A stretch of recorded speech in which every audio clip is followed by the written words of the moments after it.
Hello bachcho, let's see the question. The question says that if x and y are two collinear vectors and ABC is a triangle with side lengths ABC satisfying 20a minus 15b x, 15b minus 12c y, 12c minus 20a x cross y is equals to 0 vector, then ABC triangle ABC is, okay, triangle ABC क्या होगा ये हमको बताना है.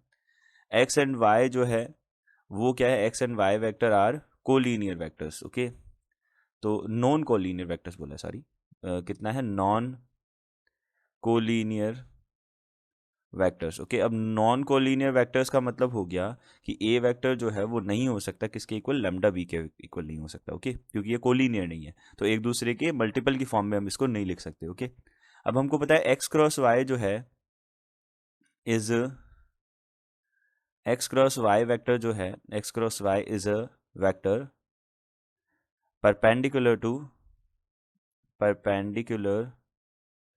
to A vector and B vector both. Okay, दोनों के ही perpendicular होगा ये. ओके, तो दोनों के अगर परपेंडिकुलर है ये ए वेक्टर और बी वेक्टर के, तो इनके भी ये कोलिनियर नहीं हो सकता. ओके, तो हम यहाँ से बोल सकते हैं कि अगर यहाँ पे X Y, X vector Y vector and X cross Y are, ये हो जाएगा हमारे पास में linearly independent. Okay, linearly independent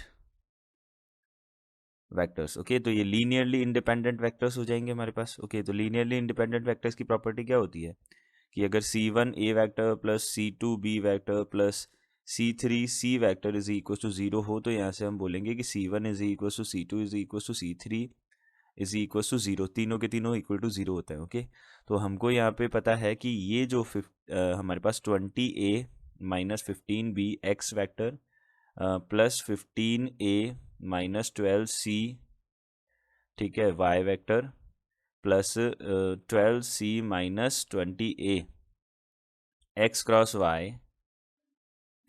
Y vector, this is equal to 0 given है. ये लीनियरली इंडिपेंडेंट नहीं है, तो यहाँ पे 20a minus 15b is equal to 15a minus 12c is equal to 12c minus 20a, this is equal to 0 बनेगा. अलग अलग इक्विलेट करेंगे 0 के, तो a अपॉन b जो है वो कितना आ जाएगा यहाँ से 15 अपॉन 20, यानी कि यहाँ से हो जाएगा 3 अपॉन 4 आ जाएगा. ओके, एंड इसी तरीके से सिमिलरली यहाँ से a अपॉन c जो है वो किसके इक्वलेट आ जाएगा, ये आ जाएगा हमारे पास में 12 अपॉन 15. ओके, तो 12 अपॉन 15 कितना हो गया, 4 अपॉन 5. ओके, ये क्लियर है. और यहाँ से हमारे पास c अपॉन ए जो है वो कितना आ जाएगा, c अपॉन ए आ जाएगा, c अपॉन ए आ जाएगा 20 अपॉन 12. तो 20 अपॉन 12 कितना हो जाएगा, यहाँ से अब 2 का डिवाइड किया तो 4 का डिवाइड कर देते हैं. ठीक है, 4 का डिवाइड किया तो यहाँ पे 4 5 ज़ा 20 और यहाँ से कितना हो जाएगा 4 3 ज़ा 12. तो यहाँ से हमने देखा a upon 3 is equals to B upon 4 बना.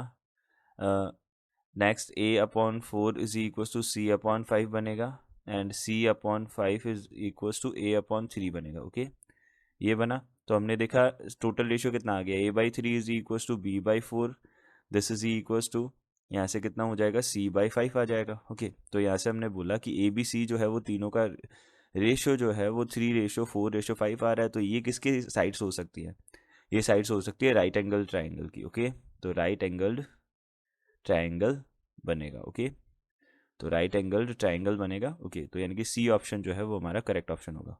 Okay, C option is the correct option. I hope you understood it well. Good luck.